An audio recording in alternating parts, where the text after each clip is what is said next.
the things, and you touched on this, if I could go back to it, when I was growing up, the thing that you raised me around was that God has a plan for your life, you don't want to miss it. God has a plan for your life, you don't want to miss it. And when you think about the message you gave our kids, your grandkids, and the message to this generation of 20-something-year-olds, for me, that was so powerful that when I was in the, I was driving, so I must have been in 10th or 11th grade, maybe 11th grade.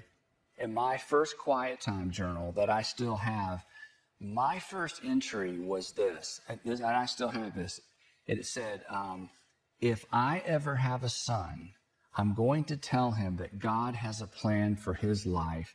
This has served me well, or something along those lines. That was my first journal entry. So the first time I ever thought about writing a prayer or having a quiet time, that was the very first thing that came to mind as an 11th grader, the idea of having a purpose in life and that God had something for me and that I didn't want to be messing around and miss it. That was so instructive. And then in addition to that, the other thing that you and Mom did is you gave us extraordinary freedom. You gave us so much freedom. When I think back, I think it kind of scares me how much freedom you gave us. But it was so powerful. And that's why I wanted to bring it up for parents who are listening. You essentially said, God has a plan for your life. You're accountable to God. Now, I'm not going to have a bunch of extra rules because you're accountable to God. And those two things together were such a powerful combination in our lives. And I'm so grateful for that. And it certainly has been instructive to me as a parent. But every once in a while, when I would be tempted to kind of pull back a little bit, I would remember that. And I would think, no, if you're going to send your kids into the world with a sense of purpose, along with purpose, there is a freedom that comes with that. And one without the other creates an unnecessary tension in the home. And that was just so powerful. I just didn't want the audience, especially parents, to miss it. And then one other thing, talking about, families, people in their 30s and 40s raising kids. One of the big tensions, as you know, is the tension between work and home. There's a lot to do at work, but there's a lot to do at home. There's a lot to do at work.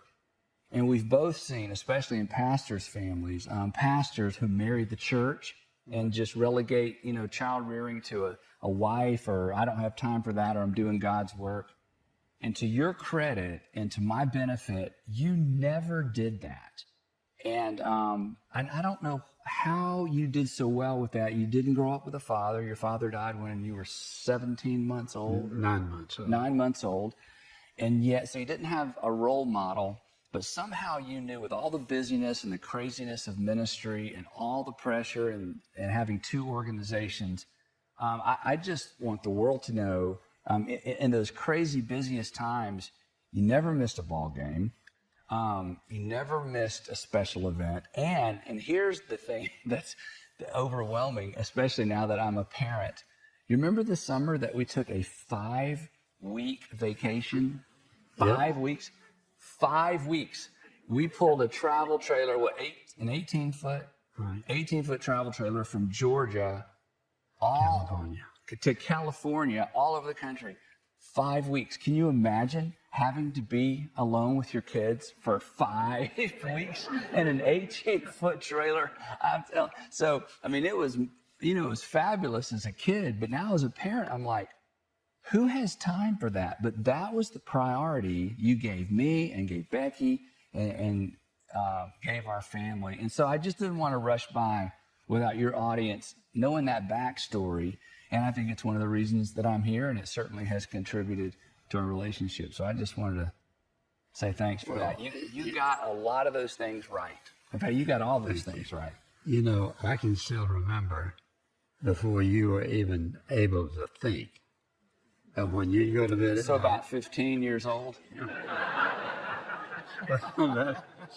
Somewhere around 13 or 14. Yeah. It was when you were in the bed, I'd kneel down by the bed every night.